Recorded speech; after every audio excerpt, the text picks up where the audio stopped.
ओम शांति। आप सभी को होली की बहुत बहुत बधाई हो। हमारा भारत त्योहारों का देश है। यहाँ पे हर त्योहार अपने में एक आध्यात्मिक अर्थ लिए हुए हैं।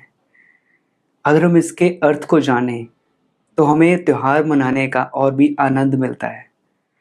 पर आजकल लोग सिर्फ मनाते हैं, उसके पीछे का अर्थ नहीं समझते।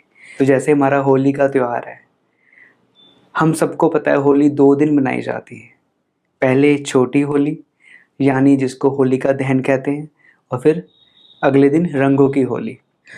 ये जो होलिका दहन मनाते हैं, ये होली के एक दिन पहले शाम को घरों से लकड़ियां इकट्ठी करते हैं और होलिका के पुतले को जलाते हैं। और जलाने के बाद सभी उसके चारों ओर नाचते गाते हैं। हिंदू पौराणिक कथाओं के अनुसार एक असुर राजा था, राजा हिरण्यकश्यप। उसका एक पुत्र था, इसका नाम था प्रहलाद। प्रहलाद विष्णु जी का बहुत बड़ा भक्त था। और जो हिरण्यकश्यप था, उसको ये पसंद नहीं था मेरा पुत्र विष्णु जी को क्यों मानता है।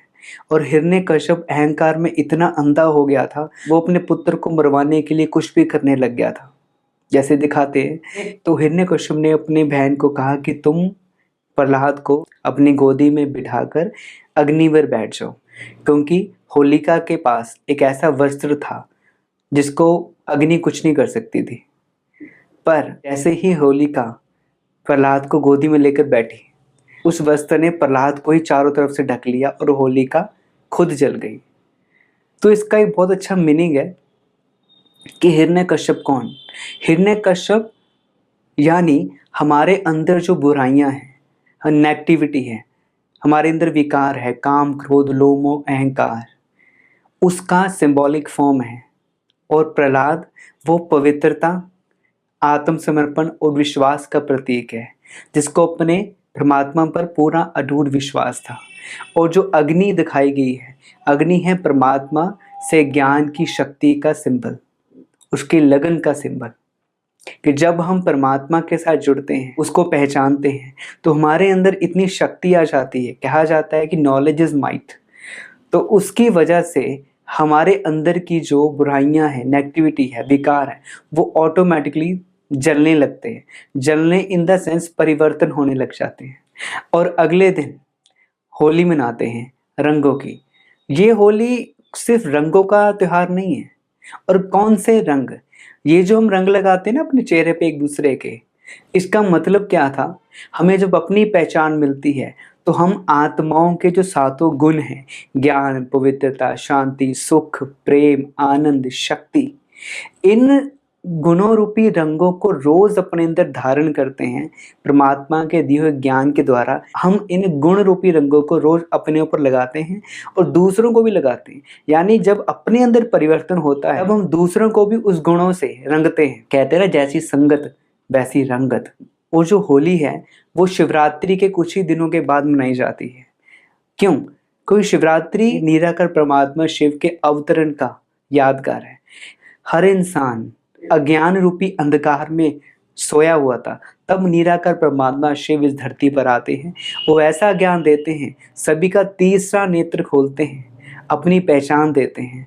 तब उसकी यादगार में शिवरात्रि मनाते हैं। जब आत्माओं को अपना ज्ञान हो जाता है, परमात्मा से जुड़ते हैं। इसके बाद होली, होली अर्थात परमात्मा कहते हैं, बच्चे तुम आत्मा हो, शरीर नहीं हो। यानी पुरानी से पुरानी बात जो बीती हुई थी, जिसकी वजह से हमारे रिश्ते खराब थे, उन सबको भूलकर हमारा कह सकते हैं नया जन्म होता है। एक नया रिश्ता बनाइए, वो बनता है ज्ञान से। तब हम जिसकी यादगार हम होली में सफेद वस्त्र डालकर अपने रंग लगाते हैं और गले मिलते हैं। अब सफेद वस्त्र ही क्यों? सफेद एक्चुअली वाइट कोई रंग नहीं है, सभी रंगों से मिलकर बना हुआ रंग है वाइट। मतलब हम आत्मा एक्चुअली में बहुत ही प्योर है। हम जो एक दूसरे में बुराइयां देखते हैं ना, वो असल में वो नहीं है, वो हमारी नहीं है। जब हमें ज्ञान मिलता है, हमारे अंदर से एक दूसरे के प्रति नफरत खत्म हो जाती है। हम एक दूसरे के प्रति सच्चा प्रेम शुरू कर देते हैं, जो परमात्मा सिखाते हैं। इसलिए जो आत्मा के सातों गुण है, ज्ञान, पवित्रता, यानी वो रंग जिसकी वजह से हमारे अंदर जो इतनी शुद्धता आने लग जाती है कि हमें किसी की भी नफरत दिखना ही बंद हो जाती है। और फिर शांति जो बाहर ढूंढ रहे थे, वो हमें समझ आ जाती है कि शांति हमारा एक्चुअली में गुण है, मतलब मैं खुद ही शांति हूँ। और प्रेम, परमात्मा के साथ जुड़कर हमारे अंदर इतना सच्चा प्रेम पैदा हो जाता है, हमें पता लग जाता है कि ये धर्म, ये देह, ये तो कुछ भी नहीं है। हम सभी एक्चुअली में आत्माएं हैं जो एक ही परमात्मा के बच्चे हैं। और इन सभी विकारों को जलाने के लिए एक ही चीज़ है, वो है मेडिटेशन। यानी उस परमात्मा की याद में जितना हम रहते हैं, हमारे अंदर वो अग्नि जलती है, उसकी याद से बड़े विकार वो धीरे धीरे परिवर्तन होने लग जाते हैं, जल जाते हैं। तो आइए हम आज से ही एक सच्ची होली मनाएं और अपने अंदर परिवर्तन लाएं, पूरी दुनिया को बताएं कि बहुत जल्दी एक नई दुनिया आने वाली है, स्वर्ग आने वाला है। ओम शांति।